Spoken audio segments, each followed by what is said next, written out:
Good morning दोस्तों, जय श्री राम दोस्तों। आज है अपना 91 डे 91 है अपना, यानी कि अब सिर्फ 9 दिन बचे हुए हैं हमारी ट्रांसफॉर्मेशन कंप्लीट होने के लिए। जहाँ तक मेरी बात है, मैं तो सेटिस्फाइड हूँ अभी तक का जो भी रिज़ल्ट आ रहा है, क्योंकि हमने टारगेट वैसे ही 90 केजी का रखा था कि 3 महीने में 10 केजी कम करेंगे। वो तो हमारा 50-60 दिन में ही पूरा हो गया था। तो अब जो कर रहे हैं वो तो वैसे भी बोनस ही है। और जब 90 हमारा हो गया था तो हमने फिर 85 का टारगेट रखा था। जहाँ तक उम्मीद है नेक्स्ट वीक वो भी अचीव हो जाएगा। वैसे मेरा वेट तो कम हो चुका है, मेरा वेट तो 84 में आ चुका है। लेकिन जिस दिन फर्स्ट डे हमने जिम में कपड़े, जूते, लोअर इन सब के साथ नापा था, इसलिए मैं उसी वेट को रेफरेंस के तौर पर रख रहा हूँ। और जब जिम में ही मेरा वेट 85 आएगा तभी मैं मानूंगा कि हाँ भाई, हमारा 15 केजी के आसपास कम हो गया है इन 100 दिनों में। एक भाई मुझसे कहता कि भाई मुझे 1 महीने में 10 केजी कम करना है वेट। तो आप में से भी काफ़ी ऐसे लोग होंगे जो ऐसा करना चाहते होंगे।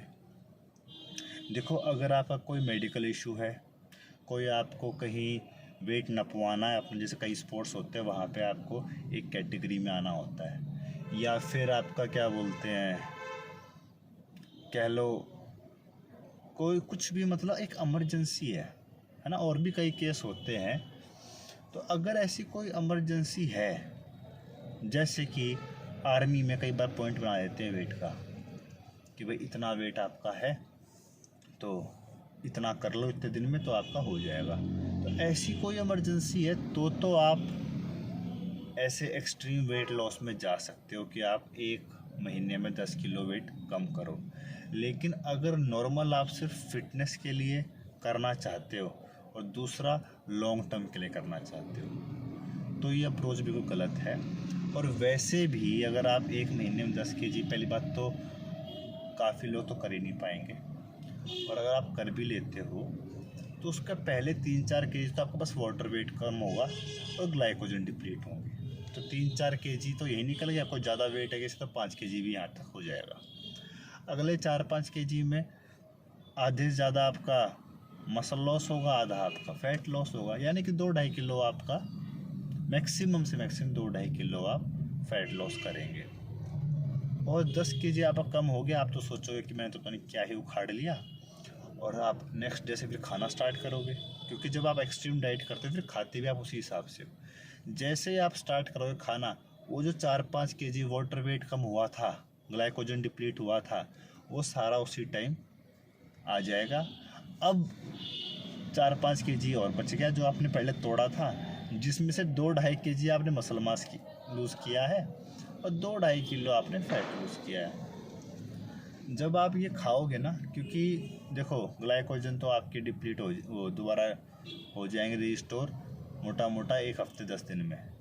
उसके बाद आप 10 दिन बाद दोबारा डाइट तो करोगे नहीं, आप फिर खाते रहोगे।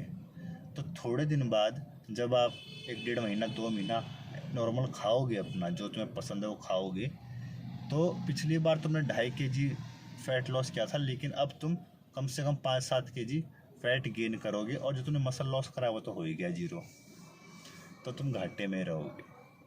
तो इसलिए मैं कह रहा हूँ कि अगर आप एक स्लो एंड स्टडी, यानी कि आपका जो भी वेट है उसका 1% मान के चलो, अगर आप 100 किलो हो तो 1 केजी पर वीक, ये टारगेट लेके चलो तो ये सफिशिएंट होता है। अगर इसमें चलोगे तो आपको कोई परेशानी नहीं आएगी और ईज़िली आप फैट लॉस करते रहोगे। ठीक है, इससे ज़्यादा ऊपर नीचे करोगे तो फिर दिक्कत आएगी। तो मेरी तो यही आपको सलाह है कि जल्दबाजी मत करो, कोई फ़ायदा नहीं होगा, दोबारा वहीं आ जाओगे। ठीक है। और आज हमारा रेस्ट डे है, तो वर्कआउट मैं करके आ चुका हूँ। एब्स का, काफ का हल्का फुल्का वर्कआउट किया है और अपना कार्डियो कंप्लीट करा है। तो आपको भी यही करना है। अब कल मिलते हैं। कल हमारा पुश पुल क्या कह रहा हूँ, पुश वर्कआउट है, जिसमें हम चेस्ट, शोल्डर और ट्राइसेप्स को टारगेट करेंगे। तब तक के लिए गुड बाय, धन्यवाद।